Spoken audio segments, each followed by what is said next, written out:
بسم اللہ الرحمن الرحیم۔ اور پردے کے بارے میں تو تازہ گفتگو چل رہی ہے، آپ تو سن ہی رہے ہوں گے۔ اتنی آسانی سے لاکھوں کے مجمع میں یہ مسئلہ بتلا دیا گیا کہ چہرے کے پردے کا کوئی مسئلہ ہے ہی نہیں، اختلاف ہے، آپ کی مرضی ہے تو کریں، آپ کی مرضی ہے تو نہ کریں۔ یہ ہے طریقہ۔ سستی شہرت ملے گی کہ نہیں ملے گی؟ اب جو اس ذہنیت کے لوگ ہیں کہ پردہ عذاب ہے، پردہ قید خانہ ہے، اور کیا ہے، آزادی نسواں ہونا چاہیے، سوال پیدا ہوتا ہے کہ اس طرح کے لوگوں کو شہ ملتی ہے کہ نہیں ملتی ہے؟ حوالے دیتے ہیں، البانی صاحب کا نام لے لینا۔ البانی صاحب نے کب کہا ہے کہ چہرے کا پردہ نہیں ہے؟ علامہ البانی رحمت اللہ علیہ نے کبھی نہیں کہا کہ چہرے کا پردہ نہیں ہے۔ چہرے کا پردہ نہیں ہے ایسا البانی صاحب نے کوئی فتویٰ نہیں دیا ہے۔ البانی صاحب کے ہاں مسئلہ صرف اتنا تھا، وہ کہتے تھے کہ دلائل سے وجوب نہیں ثابت ہو رہا ہے میرے نزدیک، ان کے نزدیک وہ کہتے تھے میرے سامنے جو دلائل ہیں مجھے لگتا ہے کہ اس کا وجوب ثابت نہیں ہوتا ہے، سنت، مستحب، افضل، بہتر، آبرو کے لیے، عزت کے لیے، ہے نا، پردہ ہونا چاہیے، لیکن وجوب مجھے ثابت نہیں ہو رہا ہے۔ کیا نبی کریم صلی اللہ علیہ وسلم کے ازواج مطہرات میں سے کسی نے کبھی چہرہ کھولا بغیر حجاب کے رہیں؟ کبھی صحابیات کبھی بلا حجاب رہیں؟ ام المومنین عائشہ صدیقہ رضی اللہ تعالی عنہ کا زندہ واقعہ، غزوہ بنو المستلق میں، غزوہ مريسيع بھی کہتے ہیں اسے، جانتے ہیں نا، صفوان بن معطل کا واقعہ۔ حضرت ام المومنین عائشہ صدیقہ رضی اللہ تعالی عنہ ضرورت کے لیے چلی گئیں اور واپس آئیں تو قافلہ نکل چکا تھا۔ اس زمانے میں ہودج ہوا کرتا تھا، ہودج میں عورتیں بیٹھتی تھیں اور اس ہودج کو اٹھا کر کے جانور کی پشت پر لاد دیا جاتا تھا۔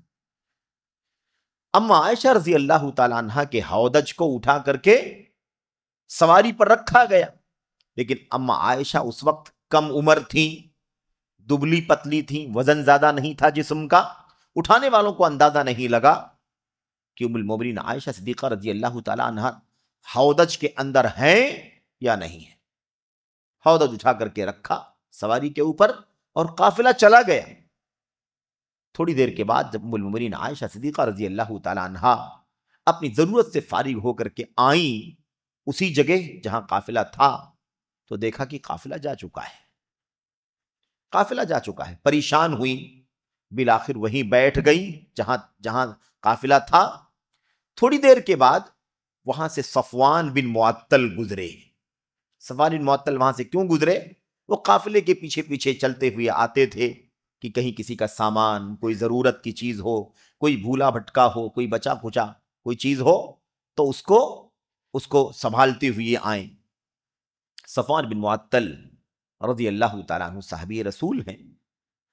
صفوان بن معطل وہاں سے گزرے تو دیکھا کہ ام المومنین عائشہ صدیقہ رضی اللہ تعالیٰ عنہ بیٹھی ہوئی ہے، سمجھ رہے ہیں؟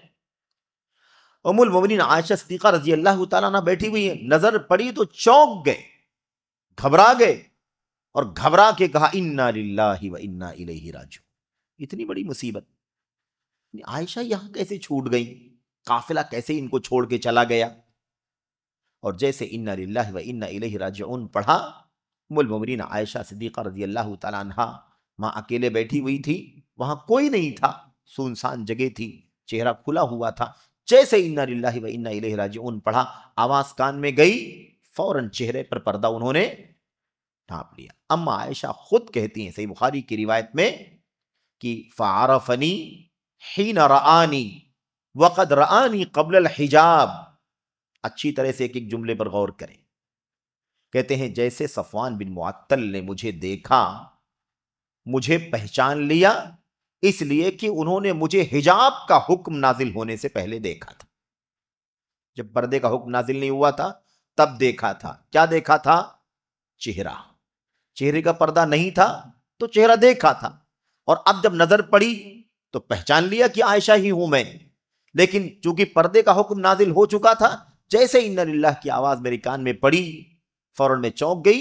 کہتے ہیں فَخَمَّرْتُ وَجْهِي بِجِلْبَابِي، فَخَمَّرْتُ وَجْهِي بِجِلْبَابِي، میں نے اپنے چہرے کو اپنی چادر سے ڈھانپ لیا۔ تو یُدْنِینَ عَلَیْہِنَّ مِنْ جَلَابِیبِہِنَّ، اس آیت کریمہ میں صراحت ہے، شبہ صراحت ہے کہ چہرے کو ڈھانپ لینا یہ اللہ کے نبی علیہ الصلوۃ والسلام کو حکم دیا جا رہا ہے کہ آپ کہیے کہ عورتیں کیا کریں؟ اپنی چادروں کو اپنے اوپر سے ڈال لیں۔ تو جلباب کے ذریعے سے موٹی چادر، جس کو دوپٹے کے طور پر خواتین استعمال کرتی تھیں، آج تو دوپٹے بھی باریک باریک کپڑوں کے ہو گئے ہیں۔ تو اما عائشہ صدیقہ رضی اللہ تعالیٰ عنہ کی یہ روایت صاف کہتی ہے کہ حجاب کا حکم نازل ہونے سے پہلے، اترنے سے پہلے مجھے لوگوں نے دیکھا تھا، انہوں نے بھی دیکھا تھا، پہچان لیا، لیکن چونکہ حکم نازل ہو گیا تھا کہ اب چہرے کا پردہ کرنا ہے، اس لیے جیسے ہی مجھے احساس ہوا، اِنَّ لِلَّہِ کی آواز میرے کان میں پڑی، میں نے اپنے چہرے کو کیا کیا؟ موٹی چادر سے ڈھانپ لی۔ یہ صریح روایت ہے کہ اس آیت کریمہ پر ام المومنین عائشہ صدیقہ رضی اللہ تعالیٰ عنہ عمل کرتی تھی۔ آج لوگ کیا کہتے ہیں؟ کہتے ہیں یُدْنِینَ عَلَیْہِنَّ مِنْ جَلَابِیبِہِنَّ، اس آیت کریمہ کے اندر چہرے کا لفظ نہیں آیا ہے، لفظ نہیں آیا ہے، تو کیا چہرے کا پردہ نہیں ہوگا؟ یُدْنِینَ کا معنی کیا ہوتا ہے؟ علیہن کا معنی کیا ہوتا ہے؟ ام المومنین عائشہ صدیقہ رضی اللہ تعالیٰ عنہ کا عمل، آپ کا پریکٹیکل کس پر دلالت کرتا ہے؟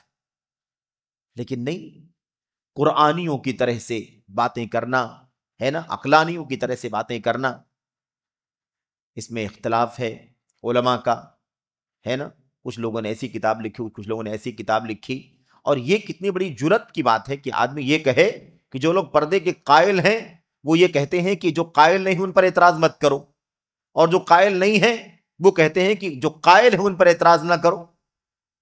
یہ کہاں سے لے آئے؟ یہ کہاں سے آ گیا؟ میرے بھائیوں، علامہ البانی رحمۃ اللہ علیہ کا نام بھی لوگوں نے اپنے اپنے مفاد کے لیے استعمال کر لیا ہے، اپنے اپنے مفاد کے لیے، اور آئے دن استعمال کرتے رہتے ہیں۔ کبھی کوئی مرد استعمال کر رہا ہے، کبھی کوئی خاتون استعمال کر رہی ہے، یہ ثابت کرنے کے لیے کہ چہرے کا پردہ نہیں۔ علامہ البانی صاحب نے چہرے کے پردے کے، علامہ البانی چہرے کے پردے کے قائل نہیں، ایسی بات نہیں ہے۔ علامہ البانی رحمۃ اللہ علیہ کے یہاں 3 بیویاں اور 13 اولاد تھی، اس میں کئی ایک آپ کی بیٹیاں تھیں، ساری کی ساری حجاب کرتی تھی، چہرے کو چھپاتی تھیں۔